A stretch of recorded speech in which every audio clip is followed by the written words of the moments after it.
किसानों का फायदा बीजेपी बिल्कुल नहीं चाहती। पीछे 1 साल तक किसान बॉर्डरों पे बैठे रहे, 3 कानून लाए, उसमें किसानों को क्या मिला? हमारे किसानों भाइयों की मतलब 750 शहादत की सरकार को बचाने का बजट था। ठीक है, अभी हमारी सरकार कैसे ना कैसे बच जाए।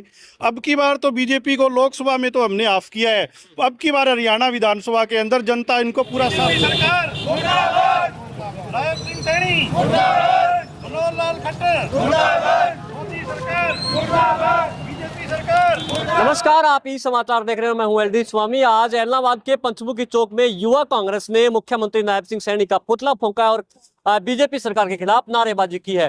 क्या मामला है, क्या उनकी मांग है, किसको लेकर जो है वो विरोध कर रहे हैं सरकार का, इसको लेकर बातचीत करेंगे। हमारे साथ कांग्रेस के नेता संदीप बेनीवाल है, युवा कांग्रेस के सचिव जो है संदीप बेनीवाल है, उनसे बातचीत करते हैं। किस मामले को लेकर किस तरह से विरोध जताया जा रहा है, हरियाणा सरकार का विरोध किया गया है मुख्यमंत्री का, किन मांगों को लेकर, किस बात से नाराज है युवा कांग्रेस के लोग?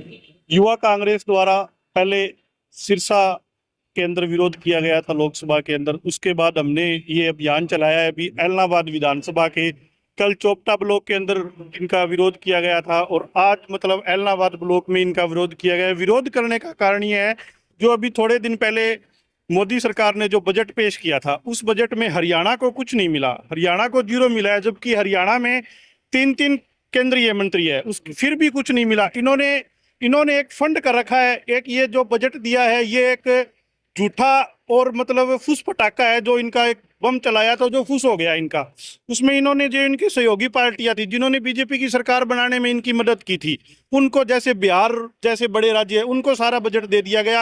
हरियाणा में युवाओं को शिक्षा के नाम पे, किसानी के नाम पे, स्वास्थ्य के नाम पे बिल्कुल 0 है, बिल्कुल 0 बजट मिला हरियाणा को, इसमें कुछ नहीं मिला। गठबंधन की सरकार को बचाने का बजट था ये। हाँ, ये आपकी बात बिल्कुल सही है, ये गठबंधन की सरकार को बचाने का बजट था। ठीक है, अभी हमारी सरकार कैसे ना कैसे बच जाए। अब की बार तो बीजेपी को लोकसभा में तो हमने ऑफ किया है, अब की बार हरियाणा विधानसभा के अंदर जनता इनको पूरा साफ कर देगी 2 महीने बाद। हरियाणा की क्या परिस्थितियां बन रही है? इस समय चुनाव भी होने वाले हैं विधानसभा के, इसके बावजूद आप कह रहे हैं कि बजट में कुछ नहीं दिया गया, तो क्या आने वाले चुनाव में इसका जो है असर देखने को मिलेगा? बिल्कुल मिलेगा जी, आने वाले चुनाव में इसका असर देखने को। युवाओं के लिए कुछ नहीं किया, किसानों के लिए कुछ नहीं किया, व्यापारियों के लिए कुछ नहीं किया, कर्मचारियों के लिए कुछ नहीं किया, ये तो खोखले वादे कर रहे हैं। आज भी मैंने सुना था कहीं एक मेरे को किसी ने बताया था भी, आज भी मुख्यमंत्री ने कुछ घोषणाएं की है। घोषणा तो आज से पहले 15 लाख रुपए की भी की गई थी, उसमें बताओ हरियाणा को क्या मिला? ठीक है, ये एक चुनावी स्टंट बनाया इन्होंने, भी घोषणा कर देंगे, वोट ले लेंगे, वोट की राजनीति कर लेंगे, लेना देना इन्होंने कुछ है नहीं। आज जो जिस तरह से किसानों के लिए ऐलान किया है, पिछले काफी समय से किसान सरकार से, खास करके बीजेपी सरकार से नाराज चल रहे थे, आंदोलन भी बड़ा हुआ, कई किसान शहीद भी हुए, उनमें उन्होंने शहादत दी। आज जो घोषणा की गई है, कहीं ये चुनावी घोषणा है या फिर सच में किसानों को फायदा चाहती है बीजेपी? किसानों का फायदा बीजेपी बिल्कुल नहीं चाहती। पीछे 1 साल तक किसान बॉर्डरों पे बैठे रहे, 3 कानून लाए, उसमें किसानों को क्या मिला? हमारे किसानों भाइयों की मतलब 750 शहादतें हुई, उनको क्या दिया इन्होंने? कुछ नहीं दिया। ये तो एक प्रोपगंडा इनका। पीछे भी ना इसमें खट्टर सरकार थी जिस टाइम 5 साल पहले, खट्टर सरकार ने भी मतलब एक किसानों को मतलब एक जो भत्ता होता है, किसानी पे जो भत्ता लगता है, उसको माफ करने का काम किया।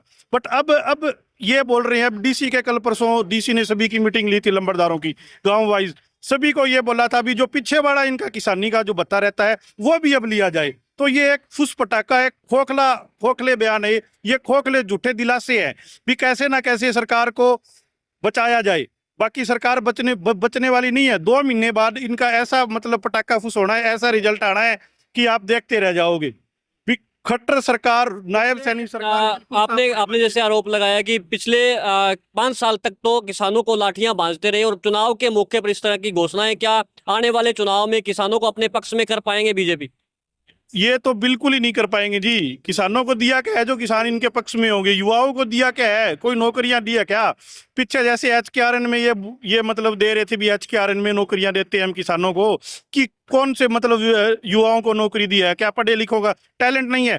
पीछे एक 9 SDO लेने थे HKRN में, मैंने एक रिपोर्ट पहले पढ़ी थी, उसमें यह था 9 SDO में से HKRN में भर्ती किए, उसमें से सिर्फ 3 SDO ही हरियाणा के है। 6 एसडीओ, जिसमें इनकी ठगबंधन सरकार थी, जो दुष्यंत के साथ इन्होंने ठगबंधन करके जो सरकार बनाई थी, उसमें 6 एसडीओ एचकेआरएन के अंदर दुष्यंत ने और इन्होंने बाहर के लगाई हैं। ठीक है, क्या हरियाणा के युवा में टैलेंट नहीं है? इन्होंने हरियाणा के लिए किया क्या है? 9.5 साल के अंदर हरियाणा को मिला क्या है, ये मेरे को बताओ। आज आपके एलनाबाद में बताओ भी क्या दिया है इन्होंने? कोई कॉलेज है एलनाबाद में?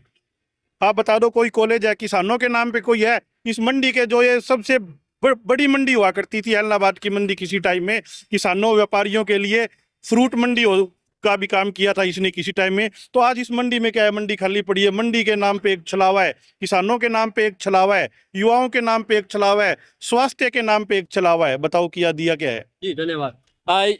जो घोषणाएं अब हो रही है इन चुनावों के वक्त पर, खास करके आज जो किसानों को लेकर घोषणा की गई है, क्या किसानों को अपने पक्ष में कर पाएगी बीजेपी?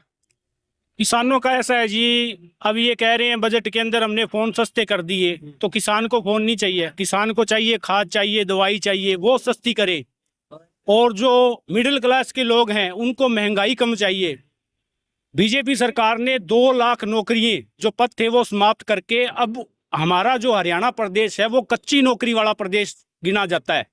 और जितने खिलाड़ी हमारे यहाँ ओलंपिक के अंदर, अदर्स गेम के अंदर जो जाते हैं, हरियाणा का पहले नंबर है। उसको स्पोर्ट्स कैटेगरी के जो पैसा है वो भी काट रहे हैं। तो ये बहुत ही शर्मनाक बात है। और हम चाहते हैं, सरकार से ये मांग करते हैं भी ऐसे आपकी सरकार चलने वाली नहीं है और ये डम्मी सरकार है। जल्द ही जैसे ही विधानसभा के चुनाव आएंगे तो कांग्रेस पार्टी पूर्ण सत्ता के अंदर आएगी और बहुत ही बड़े मार्जिन के साथ। क्या कुछ कहना चाहते? कुछ नहीं भाई, थोथा चढ़ा बाजे घना, सरकार फेल है।